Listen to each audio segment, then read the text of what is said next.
This is part 1 of 3. SCP-6025. Those who still fight. Special containment procedures. All factory instances of SCP-6025 are to be surrounded by a perimeter of barbed wire fencing and tank traps, remaining a minimum of 50 meters away from any structure that composes an SCP-6025 instance. In the case of dockyard instances, this will be replaced by anti-submarine nets and naval mines. Armed staff should be present at all times, with anti-tank and anti-aircraft measures present as well. On Sunday of every week, a telegram is to be sent to all instances of SCP-6025 on the behalf of their respective governments, ordering them to quarter and halt their forces and await further orders.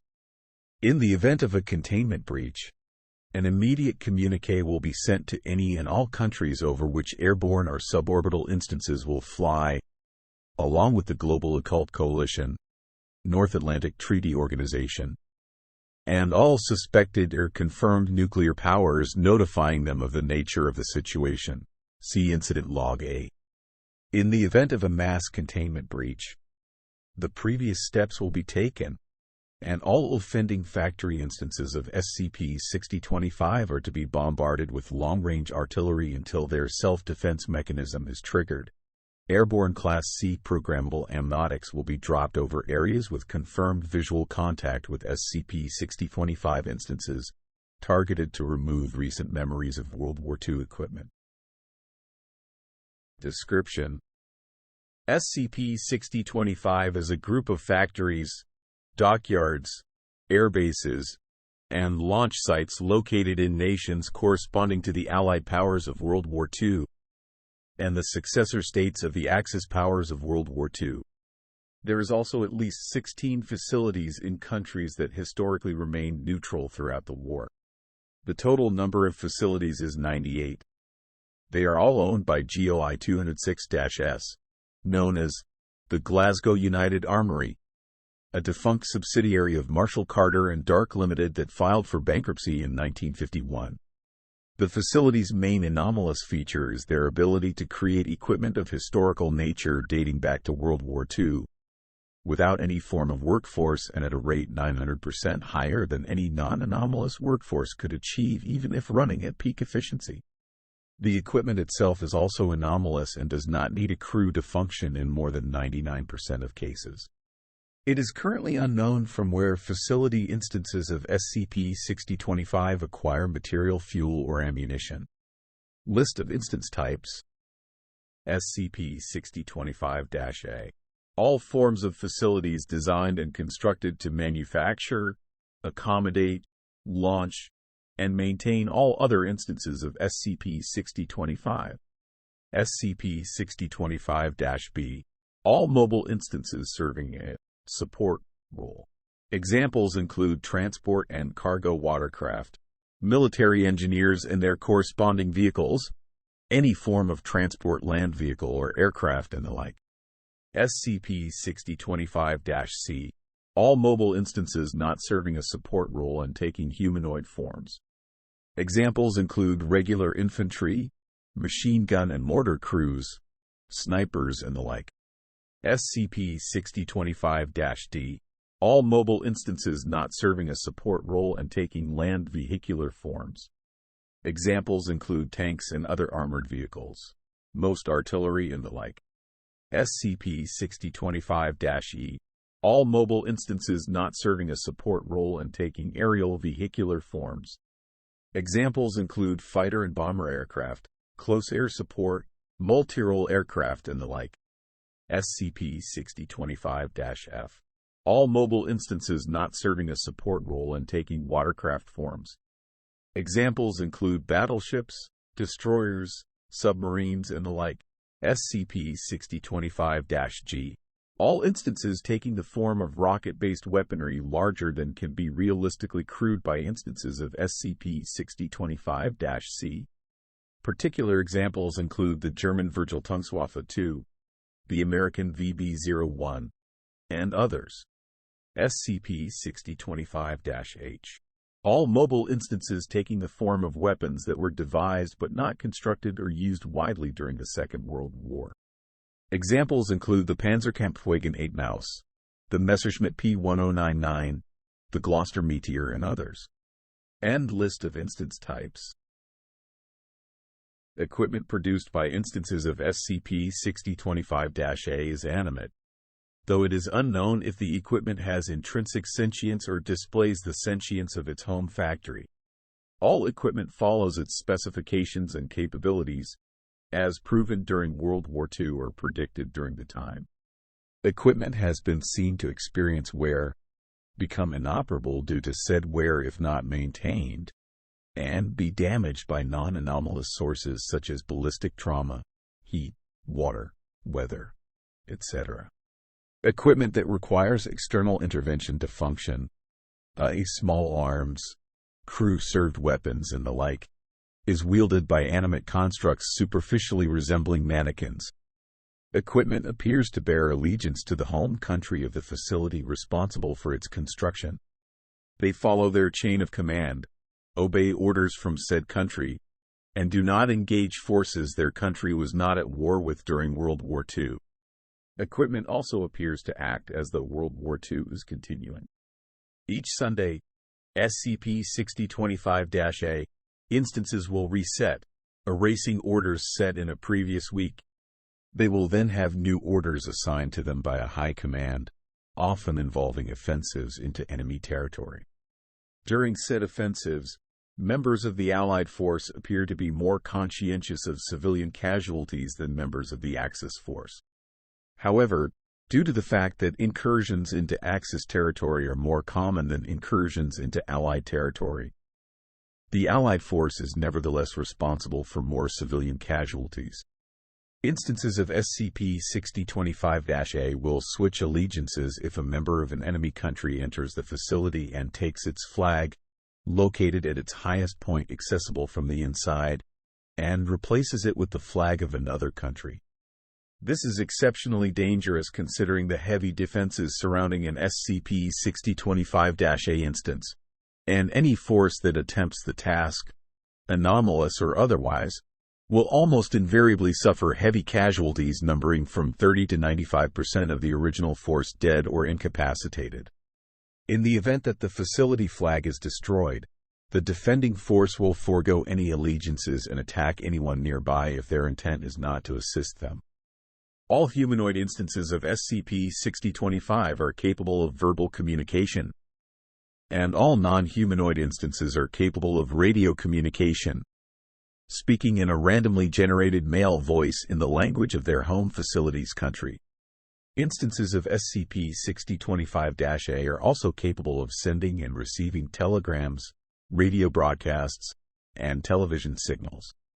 When damaged by any weapon of larger caliber than 50, instances of SCP-6025-A will broadcast a distress signal over an anomalous radio frequency, 105.7, which cannot be jammed or intercepted in any known way. This causes all forces created by the facility in its current state to immediately return to their home factory and retaliate against the agency that damaged the facility. However, if the offender is destroyed, out of range, or unable to be detected, the forces will end the retaliation and repair the facility to full integrity and efficiency within 4 days.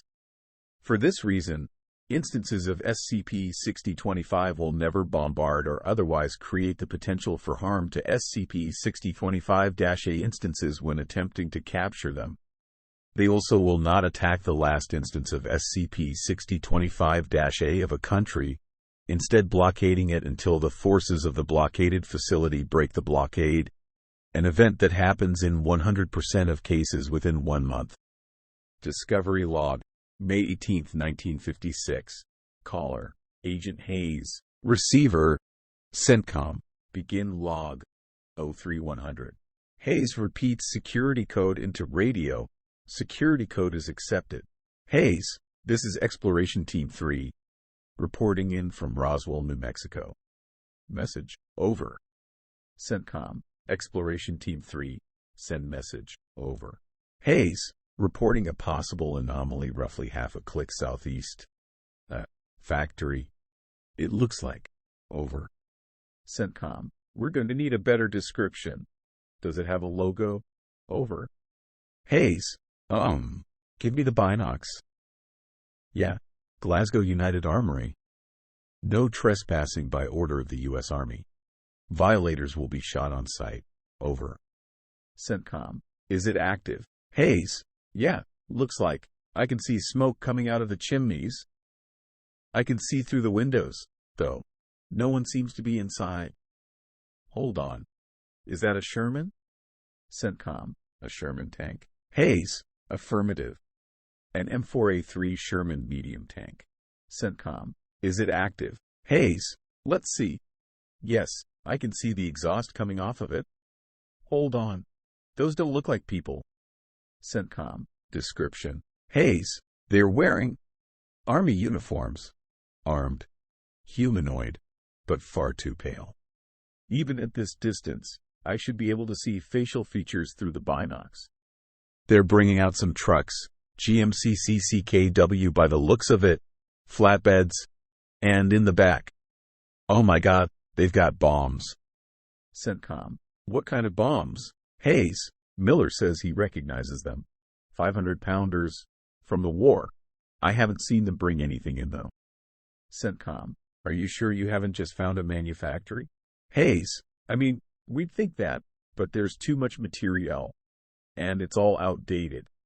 It doesn't look like they're getting rid of surplus war equipment either. Potential group of interest. You got anything on Glasgow? A short pause. CENTCOM. Corporate records show that it was at one point subsidized by Marshall Carter and Dark. It's out of business. Officially. Hayes. Well, you'll have to update that record, because a distant explosion is heard, followed by a loud whoosh and a louder blast. Hayes. Jesus Christ. CENTCOM. What's happening? Hayes. The damn Sherman took a pot shot at us. CENTCOM. Was it accurate? Hayes. No, but Miller doesn't look too good. I think he's got shrapnel. CENTCOM. Do not engage. Pull back. We'll send in air recon and support. Hayes. Affirmative. End log. 0307. Closing statement. Exploration Team 3 was airlifted from the site at 0430. Agent Miller was treated for shrapnel injuries and blood loss, and researcher Delacroix was treated for a mild concussion. Incident Log A, August 5, 1959. Begin video log, 0730. Locale, Containment 45 surrounding SCP-6025-A28. Located north of Norwich, England. A locus for SCP-6025 instances of both British and American nature. Agent Hayes, walking from the direction of Area 45's barracks. New day, new me. What's for breakfast? Researcher Price, breakfast was half an hour ago. You slept late again. Agent Miller, don't worry, Jay, I saved some for you. Hayes, thanks. Irrelevant dialogue removed. Security Officer Gray, Agent Hayes. Hayes, yes, Gray, we've got AC at the gate. Wants to talk to you. Hayes, AC class instance wants to talk to me and not the site manager. Gray, mentioned you by name. Sir. Hayes, fine. Let him in. A short pause. An instance of SCP-6025-C wearing a British airman's uniform enters the view of the camera. Hayes, what do you want? SCP-6025-C1. In a London accent. Hello to you too, Captain Ryan Snow. Royal Air Force. I'm here to negotiate. Hayes, what's there to negotiate? We've already hammered out a deal with your commanding officer. SCP-6025-C1. Yes, but stay in your box and we won't utterly annihilate you, is a rather detrimental agreement for us. Don't you think? You didn't think that would last forever, did you? Hayes, watch your tone, buddy. You're in our territory. I could have Gray here blow your head off if you don't behave. SCP-6025-C1. If you'll let me speak, you might just get a chance to learn something. I'm here to give you a counter-offer. You leave this place and don't interfere in the affairs of His Majesty the King, and you get to see another day. Hayes, out of the question. As long as you and your factory bear these traits, we will not allow you to leave. SCP-6025-C1. So, is that how it ends? Hayes, yes. You're going to stay there, and you're going to like it. You've tried to break out before. It never worked. SCP-6025-C1. You know, this could have been fruitful. You could have survived, but yet you had to interfere in our mission. God save the king. SCP-6025-C1 removes one hand from its pocket. In it is a Mills bomb fragmentation grenade. It pulls the pen with its thumb and tosses the grenade. Gray, get down! Security Officer Gray tackles Agents Miller and Hayes into a ditch, and Researcher Price does the same. The grenade detonates as SCP-6025-C1 draws a Webley service revolver and fires 2 shots, fatally wounding 2 security officers. SCP-6025-C1 then shoots out the security camera. Audio recordings still exist. Hayes, shoot him! Shoot him! 3 shots are fired, later revealed to be from Security Officer Gray's rifle. The first strikes and wounds SCP-6025-C1, the second misses, and the third strikes SCP-6025-C1, terminating it. A loud crash is heard as an M8 Greyhound armored vehicle breaks through the barbed wire barriers surrounding SCP-6025-A28. Hayes, somebody get the bazookas. Unknown. Up, up, give us your weapons. End log 0759. Closing statement. Security Officer Gray, Researcher Price, Agent Hayes, and 12 others were taken hostage by forces of SCP-6025-A28. Agent Miller escaped shortly after being taken hostage, causing 5 SCP-6025-C casualties. Afterward, a large number of Avro Lancaster heavy bombers were spotted being moved to SCP-6025-A10, an airbase to the west. Begin audio log 0930. Caller, Foundation Nuclear Command, or NUCOM. Receiver, Nuclear Specialist Himmel. Receiver locale, Site 67, Leipzig, Germany. Note: dialogue translated from German. NUCOM, we have a message for Himmel. Top priority. Himmel, you're speaking to him. NUCOM, we've received a communique from the Kremlin. They need to speak with you. Rerouting now. Himmel, oh. A phone rings. Nuclear Specialist Himmel answers. There is a long period of silence. Himmel, the Russians have detected a large swarm of aircraft leaving English airspace at a steady pace. They're headed for Germany? NUCOM, west or east? Himmel, both. NUCOM, how long do we have until they reach their targets? Himmel, the first aircraft will be flying over East Germany in 20 minutes. The Kremlin says, if we cannot call it off or prove to them that it is an anomaly, they'll scramble their forces under the assumption of an attack by the West. NUCOM, what does that mean? Himmel, nuclear Armageddon. Remainder of log redacted. 05 eyes only. End log 0933. Begin audio recording 0940. Recorder, Agent Miller. Miller, I've found an audio recorder. If anyone recovers this, I want them to know that I did my best. I know what's about to happen. If we don't recontain, that's it. We're all dead.